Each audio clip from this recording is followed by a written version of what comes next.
Hi, my name is Venus, and I'm going to talk to you about how I do a distance healing.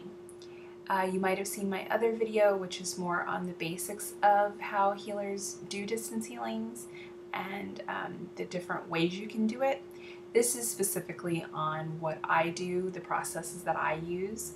Most of the time, I'm a very visual healer. So when I'm doing a distance healing, I tend to see a lot of things. And so a visualization process works the best for me, though I have on occasion used other processes. I tend not to use a doll. I don't really connect to that process, but years ago I used to have a diagram of a 7-layer aura, and it also had the chakras on it, and so I used to use that when I did healings.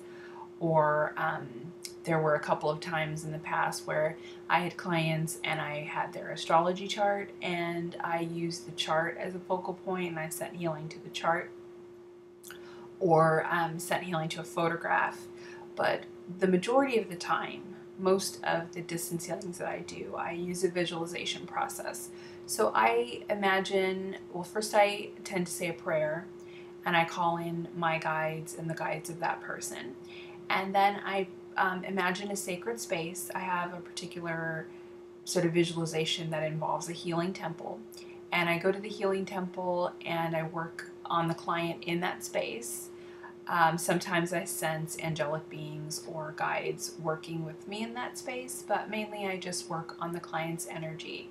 So each healing is just a little bit different. Sometimes it's very much just, being guided, put my hands in certain areas. Sometimes I see, cloudy spots or tears, or one chakra seems much bigger than another one. Sometimes I see a lot of cords, and sometimes I hear things, like specific messages about that client or for that client. Um, it entirely just depends. Each one, as I said, is just a little bit different. Sometimes I work with crystal energies. Most of my healings are a combination of Reiki, which could be, traditional Usui Reiki, or it could be, one of the offshoots. Like I tend to like using the lavender flame and the violet flame a lot. I also use Shambhala multidimensional healing. Shambhala's kind of gone through different incarnations. I use kind of one of the earlier incarnations when it was still much more connected to Reiki, and used a lot of symbols. I also use Pleiadian light work in my healings, and that's a bit complicated to explain, but basically there's a lot of grid work involved, and there's also working on mental, physical, and emotional patterns, and working on sort of releasing sort of energy locks or karmic locks in the person's system. Um, and then sometimes I just kind of throw in other sort of healing modalities as I feel guided to during that session. So most of it's very visual. I do hear certain messages on occasion. I tend to have a very strong feeling sense. I feel vibrations very easily. Um, Clairsentience is my strongest intuitive gift, so that comes into play a lot during the healings. For the most part, I just send healings until the healing is done. I don't necessarily have a particular set amount of time that I do it. On occasion, I may have, listings for a healing where I specifically say this is a 20-minute healing or something like that. But most of the time, I just send healing until the healing is complete. I usually get a very distinct sense that the healing is done. And then I focus on a symbol to sort of separate my energy from the energy of the client when it's finished.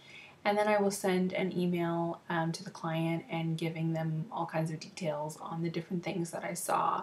And sometimes something that may not mean a lot to me might mean something in particular for that client. Like I may hear a certain expression, or I may see a certain image, and that may have significance for that person.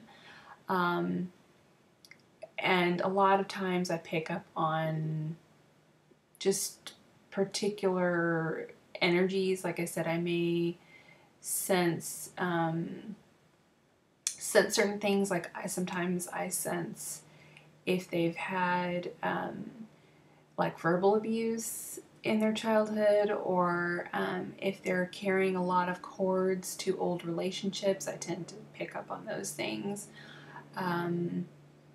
It's different with each healing. Sometimes I do healings where it's for couples, so maybe someone wants a healing for themselves and their spouse, and just kind of freeing up a lot of old energy and karmic patterns between them. And so I will focus on that and send healing to both of them. I tend to imagine them both in the sacred space, and then I do very particular processes for sort of clearing out the energy and kind of releasing karmic patterns and things like that. It's a lot of fun for me to do the healings. It's a completely different process than doing the intuitive or psychic readings. Those tend to take up a lot more of my energy. They take a lot more focus. They tend to be a lot more draining and tiring. Whereas the Reiki and energy healings they're very uplifting.